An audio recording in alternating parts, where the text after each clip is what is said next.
കേരളത്തെ മുക്കി പെരുമഴ. സംസ്ഥാനത്തൊരിടവേളയ്ക്ക് ശേഷം മഴ ശക്തി പ്രാപിച്ചു. തെക്കൻ ജില്ലകളിൽ രാവിലെ മുതൽ ആരംഭിച്ച മഴ ഇപ്പോഴും തുടരുകയാണ്. ബംഗാൾ ഉൾക്കടലിൽ ന്യൂനമർദ്ദം ശക്തി പ്രാപിച്ച സാഹചര്യത്തിൽ ഇടുക്കി, എറണാകുളം, തൃശൂർ ജില്ലകളിൽ ഇന്ന് അതിശക്തമായ മഴ മുന്നറിയിപ്പായ ഓറഞ്ച് അലർട്ട് പ്രഖ്യാപിച്ചു. 24 മണിക്കൂറിൽ 115.6 മില്ലിമീറ്റർ മുതൽ 204.4 മില്ലിമീറ്റർ വരെ ഈ ജില്ലകളിൽ മഴ ലഭിക്കുമെന്നാണ് കേന്ദ്ര കാലാവസ്ഥാ വകുപ്പ് മുന്നറിയിപ്പ് നൽകിയിരിക്കുന്നത്. കൊല്ലം, പത്തനംതിട്ട, ആലപ്പുഴ, കോട്ടയം, പാലക്കാട്, മലപ്പുറം, കോഴിക്കോട്, വയനാട് ജില്ലകളിൽ യെല്ലോ അലർട്ട് പ്രഖ്യാപിച്ചിട്ടുണ്ട്. ഈ ജില്ലകളിൽ 24 മണിക്കൂറിൽ 64.5 മില്ലിമീറ്റർ മുതൽ 115.5 മില്ലിമീറ്റർ വരെ മഴ ലഭിക്കുമെന്നാണ് മുന്നറിയിപ്പ് നൽകിയിരിക്കുന്നത്. ഇടിമിന്നലോടുകൂടിയ ശക്തമായ മഴയാണ് പ്രതീക്ഷിക്കുന്നത്. പത്തനംതിട്ട, ആലപ്പുഴ, കോട്ടയം, ഇടുക്കി, എറണാകുളം, തൃശൂർ ജില്ലകളിൽ നാളെ യെല്ലോ അലർട്ട് പ്രഖ്യാപിച്ചിട്ടുണ്ട്. സംസ്ഥാനത്ത് അടുത്ത 3 മണിക്കൂറിൽ അതിശക്തമായ മഴയ്ക്ക് സാധ്യത.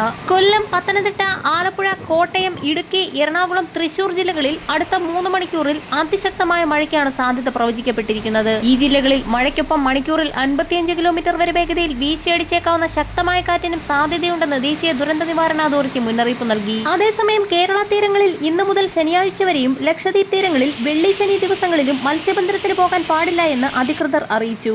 കേരള തീരത്ത് ഉയർന്ന തിരമാലയ്ക്കും കടലാക്രമണത്തിന് സാധ്യതയുള്ളതിനാൽ തീരദേശവാസികളും മത്സ്യത്തൊഴിലാളികളും അതീവ ജാഗ്രത പാലിക്കണമെന്നും മാറി താമസിക്കേണ്ട ഘട്ടം വന്നാൽ അതിന് തയ്യാറാവണമെന്നും ദേശീയ സമുദ്രസ്ഥിതി പഠന ഗവേഷണ കേന്ദ്രം മുന്നറിയിപ്പ് നൽകി. ശനിയാഴ്ച എല്ലാ ജില്ലകളിലും മഴയ്ക്ക് സാധ്യതയുണ്ട്. ശക്തമായ മഴ ഞായറാഴ്ച വരെ തുടരുമെന്നാണ് കാലാവസ്ഥാ നിരീക്ഷണ വിഭാഗം മുന്നറിയിപ്പ് നൽകിയിരിക്കുന്നത്.